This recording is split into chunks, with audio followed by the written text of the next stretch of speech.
आप सभी को मेरा नमस्कार। YouTube चैनल पर आपका हार्दिक अभिनंदन है। सभी को जय श्री कृष्णा, राधे राधे। देखिए, आपकी मेरे बीच में कड़ी चल रही थी BA part first year second semester, आपका जो उपन्यास है उसको लेकर। उसमें देखिए, जब तक आप पूरे उपन्यास को नहीं पढ़ पाओगे, जब तक उसकी कथा वस्तु कथानक जो है वो नहीं समझ पाओगे, जब तक आप उसके विषय में नहीं तो पात्रों का चरित्रण कर सकते हो, न उनका कथोपकथन जो है उसको लिख सकते हो, न देश काल वातावरण की स्थिति को लिख सकते हो, न क्या कथानक क्या है उसको लिख सकते हो। तो देखिए, जो उपन्यास है, किताब आपके पास नहीं होगी, बाज़ार में नहीं है, मैंने मान लिया, लेकिन कम से कम मोबाइल आप सबके पास है, आप गूगल पर सर्च कीजिए, उपन्यास आपके सामने है, तो थोड़ा सा एक बार सारी चीज़ को देख लीजिए। उपन्यास का जिस तरह से शीर्षक है, उस उपन्यास को समझना मुश्किल है कि ग्लोबल गांव की देवता एक नया अटपटा सा लगता है, जैसा हमने कभी देखा नहीं सुना नहीं, लेकिन पढ़ोगे तो सारी चीज़ें धीरे धीरे समझ आएंगी। तो ग्लोबल क्या है, देवता क्या है? देवता तो अपन मानते हैं कि अलग तरीका की होते हैं, लेकिन इसमें उस तरह के देवताओं की बात नहीं बताई है। इनको देवता के रूप में वर्तमान परिवेश में जो शक्तिशाली लोग हैं ना, बस उन्हीं को देवता के रूप में माना गया है। क्योंकि प्राचीन संस्कृति से लेकर अब तक देवासुर संग्राम पहले भी हुआ है, वैदिक सभ्यता थी, अपनी वैदिक धार्मिक ग्रंथों में भी वर्णन मिलता है। तो जब से देवता लोगों ने असुरों को हराते आ रहे हैं, एक के कारण चाहे कुछ भी हो, लेकिन यहाँ आके जो है वो देवता आज भी शक्तिशाली रूप में उभर कर आए हैं, नए नए टेक्नोलॉजी का विकास किया है। इसलिए असुर जो है, जो जनजाति है, जो आदिवासी लोग हैं, उनको आज भी वो परास्त करते हुए दिखाए हैं। तो एक पूरे जो भूमंडलीकरण है, भूमंडलीकरण के विकास में लुप्त होती हुई आदिवासी जो जनजाति है, उस जनजाति के विषय में देखा जाए तो देखिए, तो आदिवासी जन जो है कि आपको ध्यान रखना है कि नरेंद्र जो दिया है कि रणेंद्र ने क्या है कि झारखंड की पृष्ठभूमि में रखा है इसको, और उसमें कौन है? असुर जनजाति है जो वहाँ निवास करती है। लेकिन जहाँ वो निवास करती है वह बॉक्साइट के खजाने मिले हैं। वो किसने देखे हैं? गांव ग्लोबल। ग्लोबल का मतलब एक भूमंडलीकरण, वैश्वीकरण, जो उनकी सब जो सैटेलाइट छोड़ रखे हैं आकाश में, उनके द्वारा देखा है जहाँ आदिवासी क्षेत्र में बॉक्साइट का खजाना है। तो उस खजाना को खोदने के लिए, अपने उत्पादन करने के लिए, वहाँ से आदिवासियों को किस तरह से उनकी सभ्यता, उनकी संस्कृति किस तरह से नष्ट की जाती है, किस तरह से उनको मजबूर किया जाता है, किस तरह से उनको पलायन और विस्थापन की स्थिति होती है, कैसी कैसी समस्याओं से उनको गुजरना पड़ता है, बस उसी चीज़ को आधार मान के उन्होंने लिखा है। लेकिन अपन पूरे डिटेल में जाएंगे तो बहुत समय लगेगा, तो मैं संक्षिप्त रूप में आपको जो पॉइंट है इसके, उनके आधार पर अपन चलेंगे तो थोड़ा सा कथानक पूरा जल्दी हो जाएगा। तो देखिए, ग्लोबल गांव के देवता उपन्यास का कथा सार महत्वपूर्ण बिंदुओं के माध्यम से मैं बता रहा हूँ। सबसे पहले असुर मंत्र में देवों के देव महादेव का वर्णन है। जहाँ आपका उपन्यास शुरुआत होता है, शुरुआत में ही क्या है? असुर है। असुर है आदिवासी जनता, जिसमें पाट के देवता किसको माना है? ध्यान रखना, पूछा भी जा सकता है। पाट के देवता, पाट का देवता सरना भाई है, जो आदिवासी जनजाति का मुख्य आदमी है, और वो क्या करता है? असुर मंत्र। असुर मंत्र कौन सा है? मैं हवा बांधता हूँ, मैं जल बांधता हूँ। ये हवा मंत्र वो है, असुर मंत्र है कि मैं हवा बांधता हूँ, जल बांधता हूँ। इसका मतलब है कि सब कुछ कृपा किसके होता है? कि देवों के देव महादेव का वर्णन, जो पूरी प्रकृति, पूरी सृष्टि का संचालन करता है, उस महादेव की क्या स्तुति करते हुए दिखाए हैं पाट के देवता सरना भाई। ध्यान रखना, सरना भाई है, सरना भाई वो महादेव का वर्णन करते हुए शुरुआत के ही दौर में आदिवासी जनता के जो देवता है ना, वो स्तुति करते हुए दिखाए। महादेव को ही सर्वोच्च स्थान दिया है, उनका बखान शुरू में ही किया है। उसके बाद लेखक की PhD विज्ञान शिक्षक के रूप में नियुक्ति होती है। इसका मतलब जो रणेंद्र है, जो लेखक है, वो क्या करते हैं? कि उनकी क्या दिया है, पीजीटी। पीजीटी का मतलब होता है पोस्ट ग्रेजुएट टीचर, जो लेक्चरर होता है, और टीजीटी का मतलब होता है ट्रेंड ग्रेजुएट टीचर, जो सेकंड ग्रेड में आता है। तो ये पीजीटी विज्ञान शिक्षक के रूप में नियुक्ति होती है लेखक की। लेखक भी नहीं जानता था, बस इतना सुन रखा था कि भौरा पाठ जो जगह है उसमें असुर रहते हैं, तो असुर के नाम से ही वो घबराता है। लेकिन मजबूरन उसको जाना पड़ा, रुकवाने का प्रयास भी किया। रामधारी बाबू जो विधायक जी हैं और जो उनके पीए साहब हैं, मिश्रा जी हैं और गुप्ता जी हैं, उन सबसे रुकवाने की कोशिश की, लेकिन नहीं रुकी। आखिरकार 30 जून से पहले विज्ञान शिक्षक के रूप में यहाँ नियुक्ति हुई है रणेंद्र सिंह, जो लेखक है स्वयं, जो दृष्टा है इन आदिवासी जनता का। तो वहाँ विज्ञान शिक्षक के रूप में नियुक्ति हुई है। उसके बाद में ही सब कुछ कथा चली है। तो जैसा उसने कहा था कि मैंने असुर के बारे में सुना था, लेकिन यहाँ कोई ऐसी बात नहीं है, क्योंकि अब वो धीरे धीरे रूबरू होने लगा है वहाँ की जनता से, वहाँ के असुर जो लोग हैं, जो जनजाति है उनसे। तो यहाँ क्या किया है, लेखक द्वारा आवासीय स्कूल का वर्णन। आवासीय स्कूल जो है, कौन सा आवासीय स्कूल में पोस्टिंग हुई थी, ध्यान रखना। रणेंद्र जो लेखक है उसकी कोयला बेगा खंड के भौरापाट स्कूल था, भौरापाट में। और भौरापाट में स्कूल किस नाम से था, आवासीय girls residential school. Girls residential school जो था, अब उसका वर्णन कर रहा है कि वो आदिवासी स्पेशल लड़कियों के था, लेकिन वहाँ स्कूल की स्थिति जो देखी गई, वहाँ देखकर ऐसा नहीं लगता कि यहाँ सही तरह की व्यवस्था हो, सही तरह से उनको खाने पीने की, रसोई की जो व्यवस्था थी वो भी ठीक नहीं थी, खाना भी ठीक नहीं दिया जाता था, कमरों की स्थिति वो भी जाले पड़े हुए थे, पंखे टूटे हुए, कोई ठीक व्यवस्था। तो वहाँ पहुँचने पर लेखक द्वारा आवासीय स्कूल का वर्णन किया है कि आज भी सरकार आदिवासी जो लोग हैं ना, गरीब उन लोगों की तरफ ध्यान नहीं देती है। यहाँ लेखक की लालचन असुर से मुलाकात कि इससे पहले असुर कौन थे वो नहीं जानता था, सुन रखा था कि असुर, तो असुर के नाम से भय लगता था उनको, लेखक को। तो असुर कैसे होते हैं, काले कलूटे, लंबे चौड़े, सींग वाले, दांत वाले, नाखून वाले, ऐसा सुना था, तो डर था। लेकिन यहाँ क्या हुआ है, लेखक की लालचन असुर से मुलाकात अचानक होती है, क्योंकि वो स्कूल में जाता है। स्कूल में जो एतवारी चपरासन है, जो सखुआ पाठ नजीक का शहर है, वहाँ कमरा लेके रहता है, और एतवारी जो लेखक है, शिक्षक उसको खाना बना के देती है।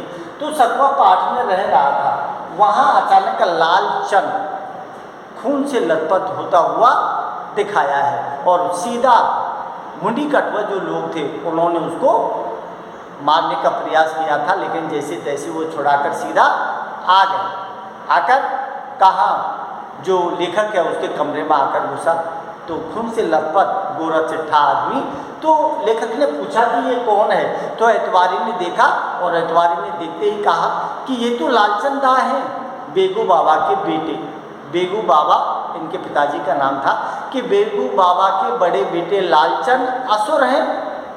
तो असुर जैसी सुना, मैं एकदम बहुत चक्का रह गया कि असुर, क्या असुर जैसी तो इनमें कोई बात नहीं, गोरा लंबा पूरा चिट्ठा आदमी है। तो अब मेरे अंदर का जो असुर से मुझे डर लग रहा था, वो धीरे धीरे खत्म होता हुआ दिखाया गया है। तो लालचन असुर से मुलाकात, तो वहाँ वो उनकी पट्टी करते हैं और उनको चाय पानी पिलाते हैं, फिर थोड़ा सा रेस्ट देखिए। सखुआ पाठ जो डॉक्टर रामकुमार जी रहते थे वहाँ, तो वहाँ ले जाते हैं डॉक्टर रामकुमार के पास, और डॉक्टर रामकुमार सखुआ पाठ का अच्छा डॉक्टर है। और ऐसे लोग जो आदिवासी जनजीवन वाले हैं ना, उनके प्रति सहानुभूति भी है, करुणा भी है, दया भी है, तो हमेशा मदद करते थे डॉक्टर रामकुमार। तो यहाँ लालचन असुर से मुलाकात हो जाती है। लेखक और डॉक्टर रामकुमार बातचीत।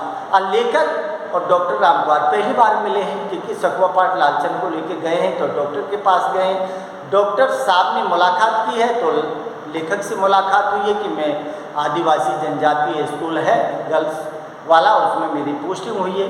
अब वहाँ धीरे धीरे वहाँ की सारी स्थिति से रूबरू होने लगता है, तो कुछ बातें समझ आती हैं लेखक के। तो लेखक और डॉक्टर रामकुमार की बातचीत होती है, और वहाँ भाई क्यों हुआ, कैसे हुआ, उसने पूछा है। तो उसने कहा कि यह मुंडी कटवा लोग रहते हैं। मुंडी कटवा का मतलब होता है जो मुंडी काट दी जाती है, धड़ अलग कर दिया जाता है। ऐसा क्यों किया जाता है? क्योंकि डॉक्टर ये कहता है कि यहाँ की जो आदिवासी जनता है ना, उनमें अंधविश्वास है। अंधविश्वास कौन सा है? जो धान का बिछड़ा किया जाता है, धान का बिछड़ा, बिछड़ा मीन्स होता है बीज से, कि धान का बिछड़ा किया जाता है।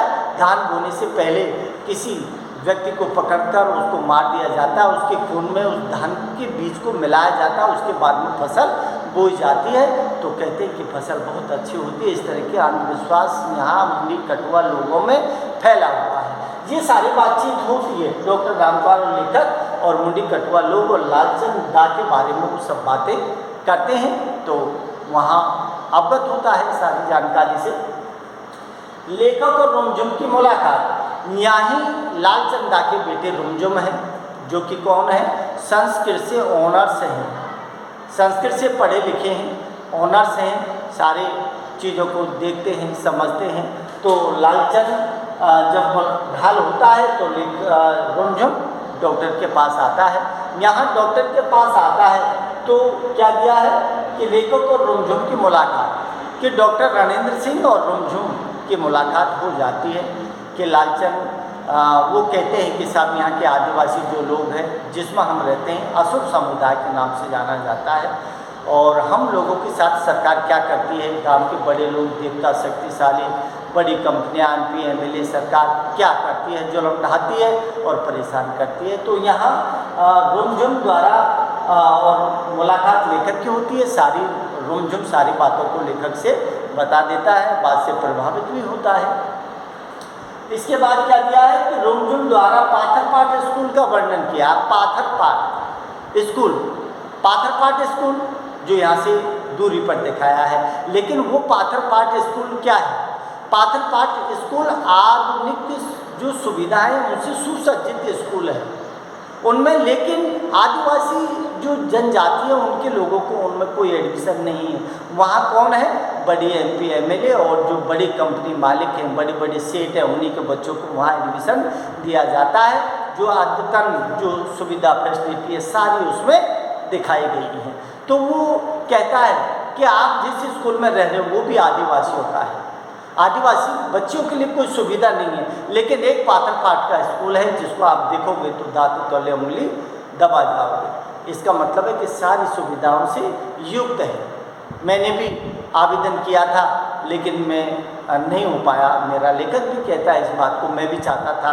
तो अब उसके मन में ललक है उसको पाथरपाट के स्कूल को देखने की, तो रुमझुम के पास जाता है। तो वास्तव में पाथरपाट के स्कूल की सुख सुविधाओं को देखकर एकदम दंग रह जाता है कि सरकार इतना भेदभाव क्यों करती है इन जनजाति लोगों के साथ।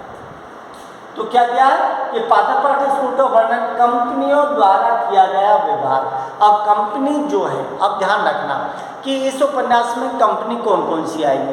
पहली कंपनी तो कौन है? टाटा कंपनी है, जिसको हिंडाल्को भी नाम दिया है। सिंडाल्को, हिंडाल्को से सिंडाल्को किया है, और सिंडाल्को के जो मालिक है वो कौन है? कृष्ण कन्हैया पांडे। और वेदांग है, वेदांग कंपनी का कौन है? गोनू और गणेश्वर सिंह है। ठीक है। कोलबीघा आश्रम के कौन है? शिवदास बाबा है। भेड़िया अभ्यारण्य के जिम्मेदार कौन है? सरकार है। समझ लो। तो ये सारे के सारे क्या है? कंपनियों द्वारा किया गया। अरे जो कंपनी है, कंपनी ने जनजाति के जो निम्न वर्ग के लोग हैं उनके साथ क्या किया है? व्यवहार, सही व्यवहार नहीं है। उनको, उनकी जो बेटी हैं, जो स्त्रियां हैं, उनके साथ अभद्रता से प्रवेश मतलब व्यवहार करते हैं। इसमें कंपनियों की जो टोली है, एक तो घासी टोली है और एक कौन सी है? एक घासी टोली है, एक भगवानी टोली है।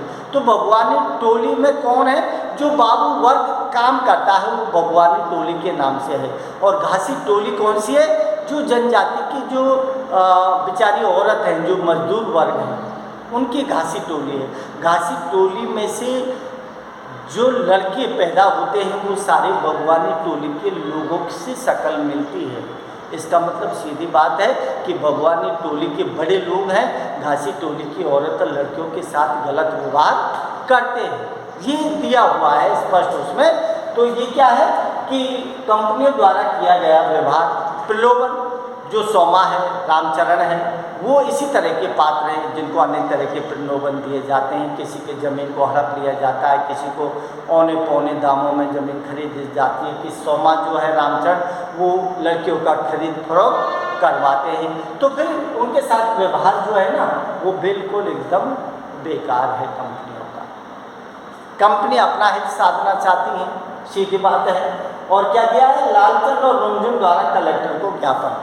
अब बात क्या है कि जब ग्लोबल गांव के देवता लोगों को ये पता लगा कि भाई यहाँ तो क्या है, बादशाह का खजाना है, तो सरकार द्वारा एक क्या निकला, आदेश निकला और उसमें दिया गया कि आदिवासी जनजाति जो क्षेत्र है इसमें 37 जो गांव, 37 गांव को खाली करा दिया जाए।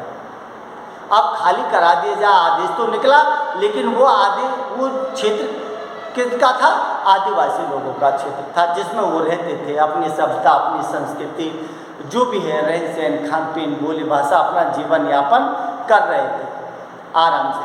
अब उन लोगों को जब ये मिला है लालचंद और रुमझुम द्वारा कलेक्टर, तो फिर कलेक्टर को लालचंद, क्योंकि लालचंद कौन है, अरे लालचंद पढ़ा लिखा है और अम्बाटोली नाम है उसका जगह का, अम्बाटोली का प्रधान है, सरपंच है, जिम्मेदार व्यक्ति भी है।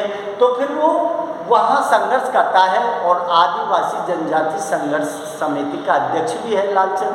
तो लालचंद और रुमझुम दोनों कलेक्टर के पास जाते हैं कि साहब ऐसा मत कीजिए, हम गरीब लोग हैं, कहाँ जाएंगे, अपना जीवन यापन कर रहे हैं। तो वो ज्ञापन देने के लिए कलेक्टर के पास भी पहुँचते हैं, समझ लो आप। उसके बाद में क्या दिया है कि आदिवासी लोगों की दयनीय स्थिति का वर्णन, आदिवासी लोगों की दयनीय स्थिति का वर्णन। अरे आदिवासी लोगों की दयनीय स्थिति का वर्णन तो होना ही है, क्यों, क्योंकि आदिवासियों के जो बेरोजगार बना दिया गया। अरे जो आदिवासी क्या करते थे, जो लोहा निकालते थे, लोहा से अपने औजार बनाते, गाँव में बेचते थे, कुछ पैसा आता था, नहीं क्या, जो जंगल थे, जंगलों में खेती बाड़ी, मक्का होती थी, धान होता था, उनसे अपना जीवन। लेकिन अब ज़मीन हड़प ली गई है, तो न मक्का होती है, न धान होता है, न लोहा मिलता है, तो अब उनको भूखे मरने की समस्या उत्पन्न हो गई नहीं। तो वहाँ की दयनीय स्थिति का वर्णन जो है वो उन्होंने किया है कि जनजाति की दयनीय स्थिति किस तरह से हुई है। उनकी जिम्मेदार कौन है, ग्लोबल गांव के देवता हैं, जो बड़ी कंपनी है, बड़े लोग हैं और सरकार है। अब देखिए, अब यहाँ के बाद फिर अपन आते हैं आदिवासियों द्वारा देवताओं का खिलाफ आंदोलन। जब सरकार नहीं मानती है, कलेक्टर को भी ज्ञापन दिया, एसपी को भी ज्ञापन दिया, कोई कदम नहीं उठाया गया, तो फिर आदिवासियों द्वारा देवताओं के खिलाफ, आदिवासी जो जनजाति है जिसमें लालचंद है, बालचंद है, बालचंद क्या है, लालचंद का मतलब चाचा है बालचंद, और रुमझुम है, वो सारे के सारे लोग आंदोलन करने के लिए तैयार हो जाते हैं और मर जाएंगे, मिट जाएंगे, लेकिन हम अपनी ज़मीन खाली नहीं करेंगे। और उसका नेतृत्व लालचंद करता है, इधर रुमझुम करता है। समझ लो आप, आदिवासी देवताओं के खिलाफ आंदोलन तैयार होता है और वो देवता जो है आदिवासी लोगों के, जो ग्लोबल गांव के देवता हैं, वो अप्रत्यक्ष रूप से सरकार के माध्यम से अपनी समस्याओं को सुलझाने में लगे रहते हैं और ये बेचारे आंदोलन कर करके मर जाते हैं, इनकी कोई सुनता नहीं है। रुमझुम ललिता द्वारा नेतृत्व करना। अब जो आदमी लोग हैं, आदमी लोगों का नेतृत्व कौन कर रहे हैं, लालचंद है, रुमझुम है और बालचंद है। और यहाँ ललिता बुधनी ऐतवारी, ललिता बुधनी ऐतवारी कविता, ये सारी कौन है, महिला जो है, उनकी तरफ से नेतृत्व करके टोली बनाती हैं और सरकार के खिलाफ पर ग्लोबल गांव के देवता लोगों के खिलाफ नारेबाजी करते हैं और आंदोलन चलाते हैं। ग्लोबल देवताओं द्वारा मजदूरों का शोषण, मजदूर जो है, मजदूरों का शोषण किया है ग्लोबल गांव के देवता। अरे ग्लोबल गांव के देवता जो कंपनी है, चाहे वो सेंडाल्को है, चाहे वो वेदांत कंपनी है, चाहे वो मतलब कोयल बेगा आश्रम का कौन है, लंगटा बाबा जो है, कोई भी हो, XYZ जो भी है, चाहे वो MP MLA है, चाहे कोई बड़े लोग हैं, लेकिन सबने क्या किया है, वहाँ के मजदूरों का शोषण किया है। मजदूर जो आदमी अपने कैसे कैसे टाइम पास करता है, कैसे परिवार को पालता है, कैसे अपने पेट को पालता है, लेकिन उन लोगों को सिर्फ क्या है, उनके शोषण करने की ओर इशारा किया है। और मजबूरी है उनके सामने, इसलिए वो बेचारे मजदूरी करते हुए दिखाए गए हैं। उनका शोषण हो रहा है वो भी जानते हैं, लेकिन माता क्या नहीं करता। तो ग्लोबल देवताओं के द्वारा मजदूरों को शोषण किया जा रहा है, औने पौने दामों में काम करवाते हैं, समझ लो। तो आदिवासी महिलाओं के साथ दुष्कर्म, अब मैंने जैसे बताया था कि ग्लोबल गांव के देवता जो हैं उसमें बड़ी कंपनी है, कसने कन्हैया पांडे हैं, और इधर वेदांत कंपनी के मालिक गणेश्वर सिंह हैं, ठीक है। तो यहाँ क्या किया है कि जो बाक्साइट की खदानें हैं, उन खदानों को खोदा है। वहाँ एक घासी टोली है, एक कौन है, घासी टोली है, बगवानी टोली है। तो घासी टोली में कौन रहते हैं, आदिवासी जनजाति महिलाएं, उनकी लड़कियां रहती है। तो उनके साथ दुष्कर्म होता हुआ दिखाया है, कोई फर्क नहीं पड़ता।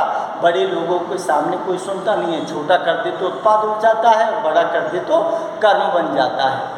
तो यहाँ ऐसी महिलाओं के साथ दुष्कर्म किया है, उनकी बेइज्जती से खेला गया है, उनको बेइज्जत किया है, उनकी इज्जत से खेला गया है। लंगटा बाबा कोलबिगा आश्रम जो कि आवासीय गर्ल्स स्कूल की लड़कियों के साथ भी दुष्कर्म करते हुए दिखाया है। इतने घिनौने काम आदिवासी जनजाति लोगों के साथ किया है इन लोगों ने, जो ग्लोबल गांव के देवता बड़े लोग बन के बैठे हैं। तो यहाँ क्या है, आदिवासी महिलाओं के साथ दुष्कर्म। पाथरपाठ में हत्याकांड, पाथरपाठ में हत्याकांड होता है। पाथरपाठ जो जगह है, पाथरपाठ वही जो वहाँ रूमझूम लेके गया है लेखक को, अच्छा स्कूल है, सब सुविधाएं हैं। तो पाथरपाठ में वो कंपनी के जो मालिक हैं वो सारे लोग पाथरपाठ में रहते हैं, क्योंकि वहाँ सुख सुविधा है, चाहे वो रोड की सुविधा है, चाहे वो स्वास्थ्य की सुविधा है, जल की सुविधा है, चाहे परिवहन सुविधा, सारी सुविधा। तो पाथरपाठ में घटनाक्रम होता है हत्या का, जैसे जलियांवाला हत्याकांड हुआ था ना, ठीक उसी तरह से यहाँ भी कौन, लालचन है, रुमझुम है, और उसके 6 जो लोग हैं साथी, उन लोगों को क्या है, गोलियों से भून दिया जाता है और उनको नक्सली घोषित कर दिया जाता है। बस मामला रफा दफा कर दिया जाता है। उसके बाद फिर जो ललिता है, ललिता बुधनी एतवारी रुमझुम जो चीज़ दिखाई है वो सारे के सारे लोग फिर एक साथ चलते हुए दिखाए गए हैं, और वो सरकार के खिलाफ आंदोलन करते हुए ज्ञापन देने जाते हैं। तो रास्ते में जो लैंड माइंस होती है, बारूदी सुरंग बिछा दी जाती है। जैसे ही वो बारूदी सुरंग पार करते हैं, 15 को 15 लोगों के परखच्चे उड़ जाते हैं। वहाँ लेखक भी जा रहा था, ललिता, क्योंकि यहाँ इस उपन्यास में ललिता और लेखक का प्रेम प्रसंग भी दिखाया है। बहुत बेहद प्रेम करता था, धीरे धीरे हिल में गया, उनके घर तक उनकी सामाजिक संस्कृति, उनकी रीति रिवाज, शादी विवाह सब में जाता था। तो ललिता से प्रेम भी दिखाया है। तो वो भी जा रहा था, लेकिन कारणवश वो रुक गया, इसलिए वो बच गया। ललिता उस लैंड माइंस में मरी हुई दिखाई गई है। वहाँ 15 लोगों के परखच्चे उड़ गए हैं। तो पाथरपाठ में हत्या घटनाक्रम हुआ है, बहुत घिनौना काम हुआ है, और वो सारा का सारा देवता लोग हैं उनका और सरकार की मिलीजुली भगत है। बालचंद को नक्सलवादी मानकर एनकाउंटर करना, और बचा जो बालचंद है, बालचंद जो बड़ा मतलब आदिवासी जो जनजाति है उनकी तरफ से पैरवी करता है, तो उसको क्या घोषित कर दिया है, नक्सलवाद। नक्सलवाद कौन बनता है, अरे नक्सलवादी वही बनते हैं जिनके पास सुख सुविधा नहीं होती है, उनके पास अभाव होता है, सरकार उनकी तरफ ध्यान नहीं देती है, तो वो मजबूर होकर हथियार उठाते हैं। ऐसे नहीं, मजबूर होकर हथियार उठाते हैं। तो यहाँ बालचंद को नक्सलवादी माना है, और बालचंद को नक्सलवादी घोषित कर दिया जाता है, और मानकर उसको एनकाउंटर, पुलिस मुठभेड़ में उसको मार दिया जाता है। इसका मतलब आदिवासी जनता को मजबूर कर दिया, और वहाँ के जो बाक्साइट खदानें हैं उनके आसपास बसे हुए लोग सबको वहाँ से पलायन करवा दिया। क्या दिया है, बाक्साइट खदानों पर कंपनी सरकार का कब्जा, और उसके बाद बाक्साइट जो खदानें हैं उनके ऊपर किनका हो गया, जो टाटा कंपनी है, सिंडाल्को है, वेदांग है, सरकार का भेड़िया अभ्यारण्य है और कोयला भीगा आश्रम, सबके ऊपर एमपी एमएलए पुलिस जो है और सरकार का कब्जा हो गया। अब वो अपने उत्पादन और हित साधने में सफल हो गए और जीवन जनजाति है वो वहाँ से भगा दी गई। तो आदिवासी जनजाति के साथ होने वाले अत्याचारों का वर्णन इस उपन्यास में किया है। ये ध्यान रखना, झारखंड की पृष्ठभूमि से उसको जोड़ा गया है, वहीं की जनजाति असुर जनजाति को इसका आधार बनाया है। 2009 में इसका प्रकाशन हुआ है, भारतीय ज्ञानपीठ के द्वारा इसका प्रकाशन किया गया है। ठीक है, पात्र जो हैं, पात्र मैंने साथ साथ में नाम आए हैं तो वो ध्यान रखना आप, है ना। और अच्छा लगे तो लाइक शेयर जरूर कर देना। नमस्कार।